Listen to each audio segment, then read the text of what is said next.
Halo anak-anak, kembali lagi bersama Ibu. Nah, pada pertemuan kedua ini kita akan membahas mengenai alkena dan alkuna. Setelah sebelumnya kita membahas mengenai identifikasi senyawa karbon dan alkana. Nah, Ibu harap kalian tetap semangat walaupun kita belajar di rumah aja. Ibu harap kalian bisa memahami materi yang Ibu sampaikan. Jika ada pertanyaan atau ada yang belum paham bisa langsung ditanyakan, nggih. Lanjut, tujuan pembelajaran kita pada pertemuan hari ini adalah kalian dapat mengidentifikasi alkena dan alkuna. Lalu kalian dapat memahami tata nama dan isomer dari alkena dan alkuna, serta kalian dapat memahami sumber dan kegunaan dari alkena dan alkuna. Nah, kita ke materi pertama yaitu identifikasi alkena. Alkena adalah hidrokarbon tak jenuh dengan ikatan rangkap 2.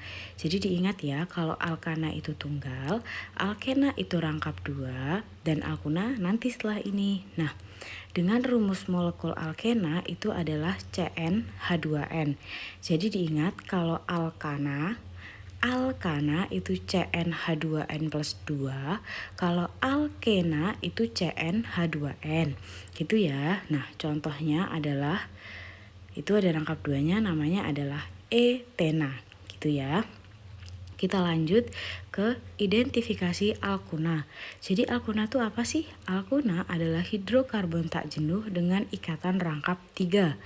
Jadi gini bedanya, kalau alkana itu ikatannya tunggal, alkena itu ikatannya rangkap 2, sedangkan alkuna itu ikatannya rangkap 3. Jadi ana, ena, una, tunggal, rangkap 2, rangkap 3 gitu ya. Dengan rumus molekul alkuna adalah CnH2n-2. Oke, CnH2n-2. Jadi gini, kalau alkana rumusnya itu CnH2n plus 2, kalau alkena itu CnH2n, sedangkan alkuna itu CnH2n-2. Nah, contohnya adalah, namanya adalah etuna gitu ya. Kita lanjut ke tata nama. Yang pertama adalah tata nama alkena. Sebenarnya prinsipnya sama, hanya saja yang harus diutamakan adalah ikatan rangkapnya, begitu nggih. Yang pertama adalah senyawa induk atau rantai utama itu adalah rantai karbon yang terpanjang yang mengandung ikatan rangkap. Jadi kalau di alkena itu rantai utamanya itu harus paling panjang dan memiliki ikatan rangkap gitu ya. Kalau alkena kan hanya rantai atom terpanjang, kalau alkana kan rantai atom karbonnya terpanjang. Kalau alkena itu rantai atom karbonnya terpanjang dan mengandung ikatan rangkap gitu nggih. Yang kedua adalah akhiran ana dari hidrokarbon alkana diganti dengan akhiran ena. Jadi misalnya ada propana, maka bagian ana di belakang diganti dengan ena. Jadi propena, seperti itu nggih. Nah, yang ketiga adalah posisi ikatan rangkap dinyatakan oleh nomor terkecil. Nah, ini bedanya. Kalau di alkana yang terkecil adalah cabangnya, kalau di alkena itu yang terkecil adalah ikatan rangkapnya. Sekali lagi perbedaannya yang pertama, kalau alkana itu rantai atom karbonnya terpanjang, nomornya itu nomor cabangnya yang terkecil. Kalau alkena itu rantai utamanya itu rantai atom terpanjang, tapi mengandung ikatan rangkap. Jadi rantai atom karbonnya panjang, mengandung ikatan rangkap, dan penomorannya itu harus melihat ikatan rangkap. Jadi ikatan rangkapnya itu harus di nomor yang terkecil gitu ya. Nah, lalu yang keempat adalah jika suatu isomer geometrik, maka penamaan dimulai dengan cis atau trans. Nah, ini akan Ibu bahas lebih lanjut di bagian isomer. Kita lanjut ke contoh. Jadi contohnya ada senyawa ini. Nah, yang abu-abu itu adalah rantai utama. Sudah Ibu beri nomor sehingga ikatan rangkap 2-nya itu berada di nomor terkecil. Karena ada 5 buah atom karbon, maka namanya pentena. Pentena ini asalnya dari pentana. Ingat, alkana yang rantai atom karbonnya 5 itu kan namanya pentana. Kalau ada ikatan rangkap 2 jadinya pentena. Nah, ikatan rangkapnya berada pada atom karbon nomor 1 gitu ya. Lalu yang warna kuning itu adalah cabangnya. Jadi cabangnya ada metil dan etil. Nah, metil itu terikat pada nomor 4, sedangkan etil terikat pada nomor 2. Sehingga penamaannya adalah 2 etil, 4 metil, 1 pentena. Nah, ini bedanya. Kalau di alkana itu hanya nomor cabang, nama cabang, dan nama rantai utama.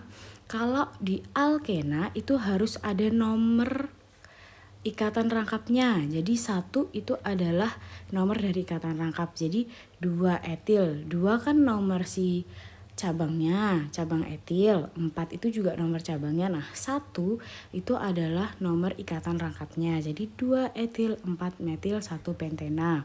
Kita lanjut ya ke tata nama alkuna. Nah, tata nama alkuna itu sebenarnya sama dengan tata nama alkena. Yang pertama adalah senyawa induk atau rantai utamanya rantai atom karbon terpanjang yang mengandung ikatan rangkap 3.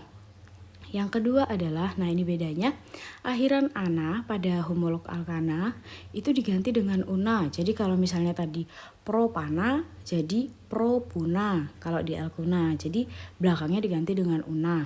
Nah yang terakhir adalah masih tetap posisi ikatan rangkap itu dinyatakan oleh nomor terkecil. Jadi nanti kalau penomoran itu melihat ikatan rangkapnya. Ikatan rangkap itu harus dengan nomor terkecil. Misalnya nih contoh. Nah, ada senyawa ini yang Ibu beri abu-abu itu adalah rantai utamanya karena mengandung 6 atom karbon, maka namanya heksuna. Heksuna itu dari heksana, karena dia alkuna maka belakangnya diganti dengan una. Heksuna gitu ya. Nah, penomorannya itu dari kiri agar si ikatan rangkap itu dapat nomor terkecil yaitu nomor 2. Kalau misalnya dari bawah, misalnya dari bawah 1, 2, 3, 4, maka ikatan rangkapnya akan berada di nomor 4. Kan masih besar tuh. Maka itu tidak boleh, jadi harus dimulai dari kiri supaya ikatan rangkap dapat nomor terkecil. Nah, ada satu cabang warna kuning, itu namanya metil. Nah, terikatnya pada atom karbon nomor 4, maka penamaannya adalah 4 metil, 2 pentuna. Mohon maaf ada kesalahan, itu adalah 4 metil 2 heksuna. Seperti Ibu bilang tadi itu heksuna ya, karena 6, mohon maaf. Kita lanjut ya. Yang selanjutnya adalah isomer alkena. Jadi isomer alkena ini ada 3, nanti Ibu bahas satu-satu. Yang pertama adalah isomer kerangka. Isomer kerangka itu sama seperti alkena, yaitu rumus molekulnya sama, rumus strukturnya beda. Nah, yang membedakan adalah di sini, nomor ikatan rangkapnya sama. Jadi diingat, rumus molekulnya sama, rumus strukturnya beda, nomor ikatan rangkapnya sama. Contohnya begini. Di sini ada 1 pentena. Dia berisomer kerangka dengan 3 metil 1 butena. Jadi sama-sama CnH2n, jadi sama-sama C5H10. Bedanya adalah di rumus strukturnya. Kalau yang ini rantainya lurus, yang 3 metil 1 butena itu ada cabangnya. Tapi nomor ikatan rangkapnya sama, yaitu ada di nomor 1 gitu ya. Selanjutnya adalah masih isomer alkena, ini adalah isomer posisi. Jadi ini hanya perbedaan posisi ikatan rangkap. Misalnya ini ada 1 pentena, dia akan berisomer posisi dengan 2 pentena gitu ya. Lanjut ada yang ketiga adalah isomer geometris yang Ibu sempat bahas di tata nama. Itu adalah perbedaan penempatan gugus yang terikat pada atom C berikatan rangkap. Jadi kalau ikatan rangkap itu kita bisa membuat seperti ini. Nah, ini namanya adalah cis 2 butena. Sedangkan yang ini namanya adalah trans 2 butena. Dilihat lebih dalam apa perbedaannya. Nah, ternyata perbedaannya adalah penempatan gugusnya. Kalau cis itu gugus sejenis metil itu terletak pada sisi yang sama dari ikatan rangkap. Jadi sama-sama di bagian atas atau sejajar. Sedangkan trans itu itu berseberangan. Jadi metil berseberangan dengan metil gitu ya. Jadi bersilangan seperti itu. Nah, yang selanjutnya adalah isomer alkuna. Isomer alkuna ini hanya ada 2. Yang pertama itu kerangka, masih sama seperti alkena tadi, bahwa rumus molekulnya sama, rumus strukturnya beda, nomor ikatan rangkapnya sama. Contohnya, ini ada satu pentuna akan berisomer kerangka dengan 3 metil 1 butuna. Seperti yang Ibu jelaskan tadi, ini sama-sama CnH2n-2 atau C5H8. Bedanya adalah kalau yang satu pentuna itu rantainya lurus, kalau 3 metil 1 butuna itu ada cabangnya yaitu metil. Nah, persamaannya adalah di nomor ikatannya. Ikatan rangkap berada di nomor 1. Lanjut ya. Isomer alkuna yang kedua adalah isomer posisi, yaitu perbedaan posisi ikatan rangkap. Jadi ini ada satu pentuna akan berisomer posisi dengan 2 pentuna. Jadi sama-sama pentuna, sama-sama rantai lurus, bedanya hanyalah di posisi ikatan rangkapnya. Yang satu pentuna di nomor 1, 2 pentuna itu di nomor 2. Gitu nggih. Kita lanjut ke sumber dan kegunaan alkena. Jadi sumber alkena itu biasanya berasal dari reaksi pemecahan atau cracking dari alkana dari minyak bumi ataupun gas alam. Nah, contohnya ini adalah minyak bumi. Oktadekana. Jadi ini di industri besar itu ketika oktadekana itu dipanaskan terus diberi katalis, maka dia akan pecah menjadi dekana dan etena. Nah, di sana kita akan mendapatkan alkena. Kegunaan alkena sebagian besar itu digunakan untuk membuat polimer. Jadi untuk lebih lanjut polimer itu akan dipelajari di kelas 12 nggih. Jadi yang penting kalian saat ini tahu polimer itu apa aja sih? Nih, polimer itu PVC. Jadi di bagian pipa itu biasanya menggunakan alkena ataupun ban mobil gitu ya.